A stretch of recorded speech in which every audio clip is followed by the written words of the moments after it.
Hello friends, welcome to ஆரோக்கிய சமையல். இன்னைக்கு நம்ம ஒரு ஸ்நாக்ஸ் ரெசிபி தான் பண்ண போறோம். வாங்க எப்படி செய்யலாம்னு பார்க்கலாம். நம்ம ஸ்டவ்ல ஒரு பாத்திரம் வச்சுக்கலாம். இதுல கொஞ்சமா தண்ணி ஊத்திக்கலாம். தண்ணி ஊத்திட்டு ஸ்டவ் ஆன் பண்ணிடலாம். தண்ணி நல்லா சூடாயிடுச்சு. நான் 1 கப் அளவுக்கு மீல் மேக்கர் எடுத்திருக்கேன். இதை நம்ம இதுக்குள்ள போட்டுடலாம். நம்ம தண்ணியில போட்ட பிறகு ஸ்டவ் ஆஃப் பண்ணிடலாம். ஒரு 5 நிமிஷம் இப்படியே இருக்கட்டும். அதுக்கப்புறம் நம்ம தண்ணியில இருந்து எடுத்துக்கலாம். இதை இப்ப நம்ம தண்ணியில போட்டு வச்சிருந்த மீல் மேக்கரை இன்னொரு பாத்திரத்துக்கு மாத்திரலாம். இது நல்லா சாஃப்ட் ஆயிடுச்சு.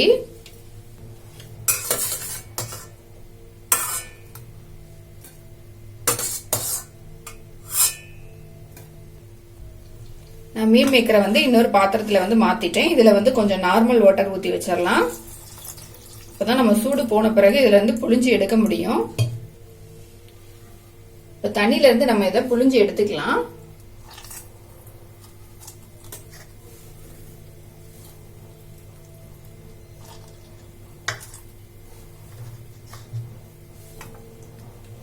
ஒரு மிக்ஸி ஜார் எடுத்துக்கலாம். இதுல நம்ம தண்ணியில இருந்து புழிஞ்சு எடுத்து வச்சிருந்த இந்த மீல் மேக்கரை இந்த ஜார்ல போட்டுக்கலாம். இதை நம்ம அரைச்சு எடுத்துட்டு வந்துடலாம். மீல் மேக்கரை அரைச்சிட்டு வந்துட்டேன். நம்ம ஓபன் பண்ணி பாத்திரலாம். பாத்தீங்கன்னா இந்த மாதிரி தான் நான் அரைச்சு எடுத்திருக்கேன். ஸ்டவ் ஆன் பண்ணிட்டு ஒரு பேன் வச்சுக்கலாம். இதுல 1 ஸ்பூன் அளவுக்கு ஆயில் ஊத்திக்கலாம்.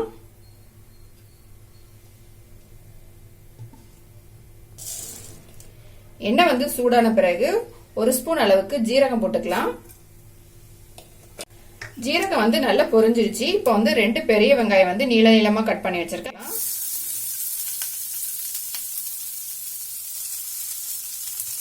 வெங்காயம் நல்லா வதங்கட்டும்.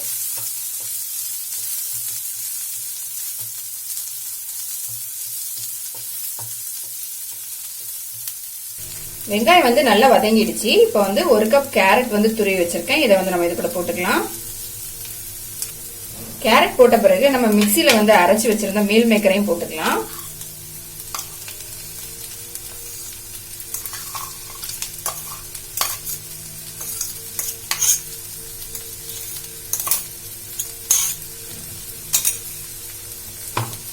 போட்டுட்டு மிக்ஸ் பண்ணிக்கலாம். நல்லா மிக்ஸ் பண்ண பிறகு ஸ்டவ் சிம்ல வச்சுக்கலாம். சிம்ல வச்சுட்டு 1 டீஸ்பூன் அளவுக்கு இஞ்சி பூண்டு பேஸ்ட் எடுத்திருக்கேன். இதை நம்ம இதுல போட்டுடலாம். 1 ஸ்பூன் அளவுக்கு சில்லி பிளேக்ஸ் எடுத்திருக்கேன். அதையும் நம்ம போட்டுக்கலாம். இந்த ரெண்டையும் போட்டுட்டு நல்லா மிக்ஸ் பண்ணிக்கலாம். இஞ்சி பூண்டோட பச்சை வாசனை போயிடுச்சு. இப்ப நம்ம மசாலா எல்லாம் சேர்த்துக்கலாம். 1/4 டீஸ்பூன் அளவுக்கு மஞ்சள்தூள், 1/4 டீஸ்பூன் மல்லித்தூள், 1/2 teaspoon garam masala, 1/4 teaspoon pepper, தேவையான அளவு உப்பு எல்லாம் போட்டுட்டு நல்லா மிக்ஸ் பண்ணிக்கலாம்.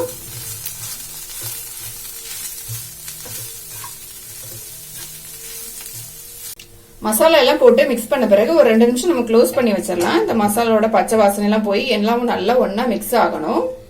இதுல நம்ம தண்ணி எதுவும் சேர்க்காண்டா. இது நம்ம ஸ்டஃபிங் தான் ரெடி பண்ண போறோம். அதனால இதுல தண்ணி எதுவும் சேர்க்காண்டா. அதனால சிம்ல வச்சு இதை ரெடி பண்ணிக்கலாம். இப்ப நம்ம ஓபன் பண்ணி பாத்திரலாம். நம்மளோட ஸ்டஃபிங் ரெடி ஆயிடுச்சு. மசாலாவோட பச்சை வாசனை எல்லாம் போய் நல்லா வாசனை வர ஆரம்பிச்சிருச்சு. இப்ப நம்ம ஸ்டவ் ஆஃப் பண்ணிட்டு இதை நல்லா ஆற வச்சிடலாம்.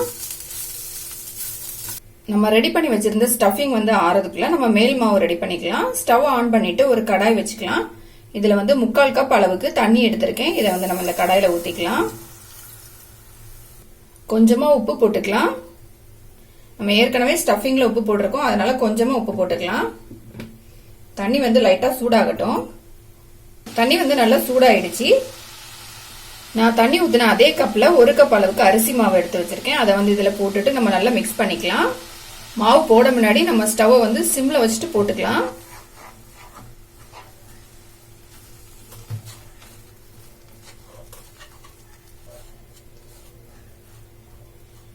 நம்ம ஸ்டவ் ஆஃப் பண்ணிடலாம். இப்போ இந்த மாவு இப்போ நல்லா சூடா இருக்கும். நம்ம கொஞ்சம் ஆறின பிறகு இதை கை வச்சு நல்லா மிக்ஸ் பண்ணிக்கலாம். இப்போ மாவு நல்லா ஆறிடுச்சு. இதுல ஒரு உருளைக்கிழங்கு வேக வச்சு மசிச்சு வச்சிருக்கேன். இதை நம்ம இதுல போட்டுக்கலாம். கொஞ்சமா மல்லி இலை கட் பண்ணி வச்சிருக்கேன். அதையும் நம்ம போட்டுக்கலாம். 1 ஸ்பூன் அளவுக்கு சில்லி ஃபிளேக்ஸ் எடுத்திருக்கேன். இதையும் நம்ம இதில் போட்டுடலாம். போட்டுட்டு இது எல்லாத்தையும் நல்லா ஒண்ணா மிக்ஸ் பண்ணிக்கலாம். இந்த உருளைக்கிழங்குல வந்து கட்டி எதுவும் இருக்கக்கூடாது, நல்லா மிக்ஸ் பண்ணிக்கணும். உருளைக்கிழங்கு வந்து மசிச்சு எடுக்கிறதுக்கு பதிலாக கூட துருவி கூட எடுத்துக்கலாம், அது ரொம்ப ஈஸியா இருக்கும். நான் மாவு எல்லாத்தையும் நல்லா ஒண்ணா மிக்ஸ் பண்ணி எடுத்துட்டேன். இப்போ நம்மளோட மாவு வந்து ரெடி ஆயிடுச்சு. மாவு வந்து நல்லா மிக்ஸ் பண்ண பிறகு கையில வந்து கொஞ்சமா ஆயில் தடவிக்கலாம். தடவிட்டு இதுல இருந்து கொஞ்சமா மாவு எடுத்துட்டு நம்ம பால் மாதிரி பிடிச்சி வச்சுக்கலாம்.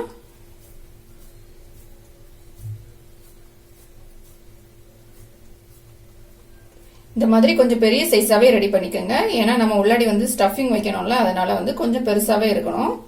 அதனால இந்த சைஸ்ல வந்து நம்ம ரெடி பண்ணிக்கலாம் எல்லாத்தையும். நான் எல்லா மாவுமே வந்து உருட்டி எடுத்துக்கிட்டேன். நம்ம வந்து கையில ஆயில் தடவிட்டு இதுல இருந்து ஒரு பால் எடுத்துக்கலாம். இதை வந்து இன்னொரு கையில வச்சுட்டு நல்லா இப்படி பிரஸ் பண்ணிக்கோங்க. பிரஸ் பண்ணிட்டு நம்ம விரல் வச்சு இந்த மாதிரி பிரஸ் பண்ணும்போது கொஞ்சம் லேசா இருக்கும். நமக்கு விரல் வச்சு பிரஸ் பண்ணும்போது இந்த மாதிரி ஷேப்ல கிடைக்கும். இந்த மாதிரி பிரஸ் பண்ணிட்டு நம்ம ரெடி பண்ணி வச்சிருந்த ஸ்டஃபிங்கை வந்து இது உள்ளாடி வச்சிடலாம்.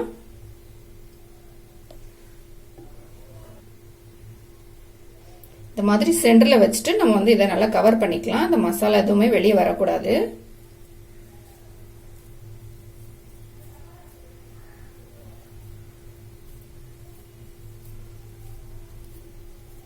நல்லா க்ளோஸ் பண்ணிட்டு மறுபடியும் நம்ம வந்து ரவுண்ட் ஷேப் ஆக்கிடலாம். இந்த மாதிரி ரவுண்ட் ஷேப்ல ஆக்கிட்டு திருப்பி நம்ம கையில வச்சுட்டு லைட்டா பிரஸ் பண்ணிக்கலாம். இப்போ இந்த மாதிரி ஒரு ஷேப் கிடைக்கும் நமக்கு. இந்த எட்ஜ் எல்லாம் வந்து சரி பண்ணிக்கோங்க. நம்ம இதே மாதிரி எல்லாத்தையும் ரெடி பண்ணிடலாம். நான் எல்லாத்தையுமே ரெடி பண்ணி எடுத்துட்டேன். நம்ம எல்லாத்தையும் பிளேட்ல வச்சுக்கலாம்.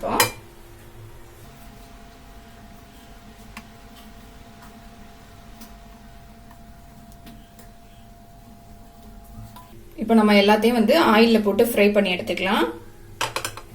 ஸ்டவ் ஆன் பண்ணிட்டு ஒரு பேன் வச்சிடலாம். இதுல வந்து பொரிக்கிறதுக்கு தேவையான அளவு எண்ணெய் ஊத்திக்கலாம். கொஞ்சமா ஆயில் ஊத்தினா போதும். இந்த அளவுக்கு ஆயில் ஊத்தினீங்கன்னா போதும். ஆயில் வந்து சூடாயிடுச்சு. நம்ம இப்ப ரெடி பண்ணி வச்சிருந்தது எல்லாத்தையும் இதுல எடுத்து வச்சிடலாம்.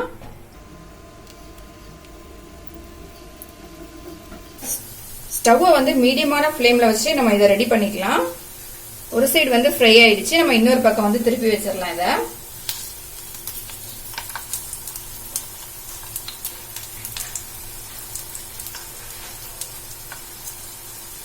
ரெண்டு பக்கமே நல்லா ஃப்ரை ஆயிடுச்சு. நம்ம எடுத்துடலாம். இந்த அளவுக்கு கலர் சேஞ்ச் ஆகினா போதும், ரொம்ப வந்து கலர் சேஞ்ச் ஆகாண்டாம். நம்ம இப்போ ஆயில்ல இருந்து எடுத்துடலாம் எல்லாத்தையும்.